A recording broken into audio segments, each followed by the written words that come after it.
Our Blazing Trail segment today features an incredible leader in Northeast Florida.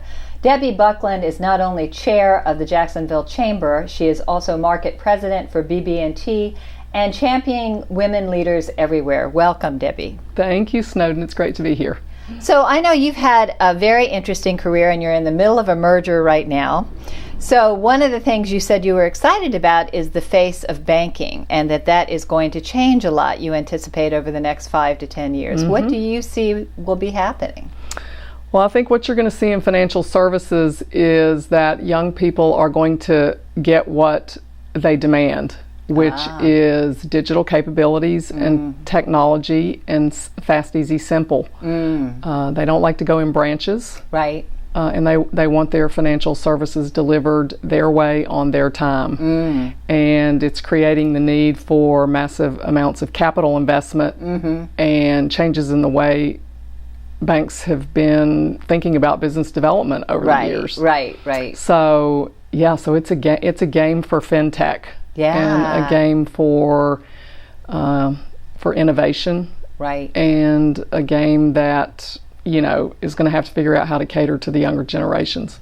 And then what about the rest of us? Will we still have face-to-face bankers?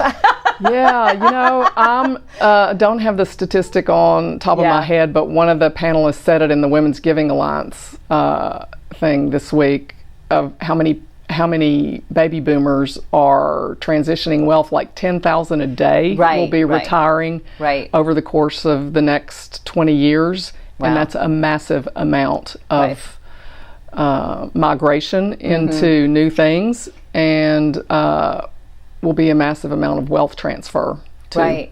Right. Yeah. So that's going to impact us all. Right.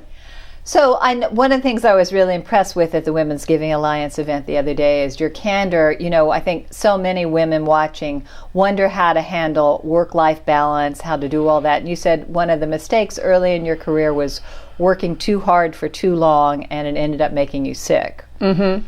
So how did you get over that hump, and how did you recover from that? What did you do to get yourself back to balance? Yeah. Well, that's a great question. And it's easy now, as the Monday morning quarterback, to blame it on working too hard. Mm-hmm. It may have been just the catalytic impact of hormones in pregnancy. Right. But after the birth of my second child, I was diagnosed with lupus, which is an autoimmune disorder. Mm-hmm. That was a long time ago. She's 28 now, so that was 1990. And I had recently moved to a new community, taken a new job, which was a big professional step for me at the time. So I was in a new market, was the same company, new market, new job, new community. A lot of stress. 6-week-old baby, a lot of stress. And it kicked my ass pretty much. And so you took some time off? So no, I did not. You did not take time off? Yeah, and I think, in hindsight, what was I trying to prove and to whom? And I tell that to a lot of young women today. Right. It's like you really don't have to lean in if you don't want to. Right. And I think the important learning for me through that period, number one, you can sustain through just, you can get through insurmountable odds. You can totally get through it. And number two, it wouldn't have been the end of the world if I took a pause. Right. So long as I had a plan. So long as I had a plan. It would have been an easy thing to do. I'm sure my husband at the time would have supported me. Right. But, it didn't occur to me. I wasn't thinking about it. Well, you've had a very successful career. You're obviously healthy now, so I'm glad for that. I am. But do you feel like you make balance more of a priority? Absolutely. Yeah. You know the importance of it. Yeah, when you have an event like that, and I, talk to a lot of people who have the similar experience if they have a bout with cancer. Sure. It's a wake-up call, and most people come out of that being grateful. Right. Grateful for the reboot. So I know you're also excited about new research that's being done in this area on women and leadership. Can you speak to that? So women are underrepresented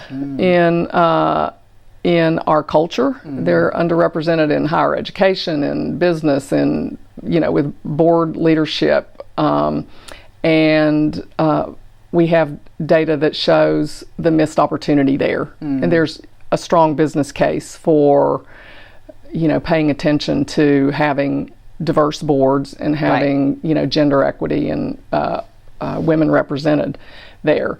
So we did 12 years ago now independent research through the Women's Business Center, which is a subset of the Chamber of Commerce, and that was around women in entrepreneurship. Right. And we came up with great information to give us a baseline of understanding that North Florida is a great place for women entrepreneurs, for whatever reason, and we still have a long way to go. We're going to have today we have a whole new opportunity with leadership. Today we do. And you're doing a whole new survey that we're going to be releasing findings of later this year? Yeah, well, so backing up in my thinking there, so last year Jax USA launched Elevate Northeast Florida, which is a big program to focus on the levers of economic development that are going to help us get to a new level, as a region going forward. And one of the big components of that is workforce development. Right. And so a lot of the companies that look to North Florida to invest and bring new employees here, job growth and whatnot, are focused on diversity and inclusion. And so if we're not paying attention to that, it's a missed opportunity for us. So we are this year doing independent research, and it's in process now, and I can't talk too much about it because we don't have the details yet, but it's going to be likely released to the community in the fourth quarter, and we'll have a baseline of data that gives us a framework from which to launch that conversation as a business case. Wonderful. Rather than just as the right thing to do, which it is the right thing to do. Well, thank you so much for all that you're doing and for your service as chair of the chamber. I know that's a big job on top of being market president. Thanks for being with us, Debbie. Oh, you're welcome. It's great to be here.